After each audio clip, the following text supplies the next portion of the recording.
رسول اللہ اور بیمار غلام کی عیادت۔ مدینہ کا پرسکون دن تھا۔ سورج کی نرم روشنی گلیوں میں پھیل رہی تھی۔ اسی دوران ایک یہودی غلام بیمار ہو گیا۔ وہ بستر پر بے حد کمزور حالت میں لیٹا تھا۔ جب یہ خبر رسول اللہ تک پہنچی تو اپنے فوراً فرمایا کہ چلو اس کی عیادت کرتے ہیں۔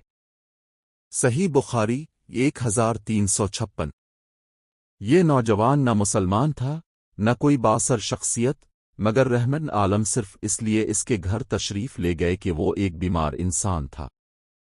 صحابہ اب کے ساتھ تھے اور اس بات پر حیران بھی کہ اللہ کا نبی اتنی شفقت کے ساتھ ایک غیر مسلم غلام کی تیمارداری کے لیے جا رہے ہیں۔ آپ اس کے سرہانے بیٹھ گئے۔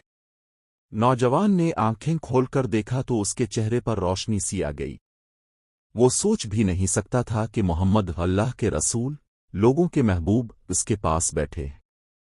رسول اللہ نے نہایت نرمی سے اس نوجوان سے فرمایا،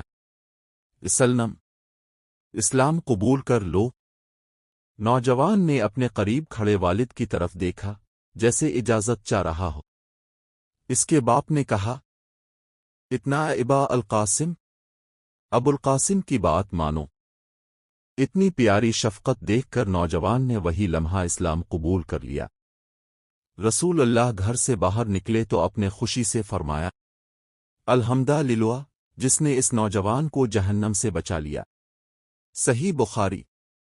یہ وہ محبت تھی جو دلوں کو بدل دیا کرتی تھی۔ نبی نے کبھی کسی انسان کو اس کی قوم، مذہب یا مقام کی وجہ سے کم نہیں سمجھا۔ اب ہر انسان کے لیے رحمت تھے، اور اس نوجوان کے ساتھ اب کی شفقت نے اس کی دنیا اور آخرت دونوں بدل دیں۔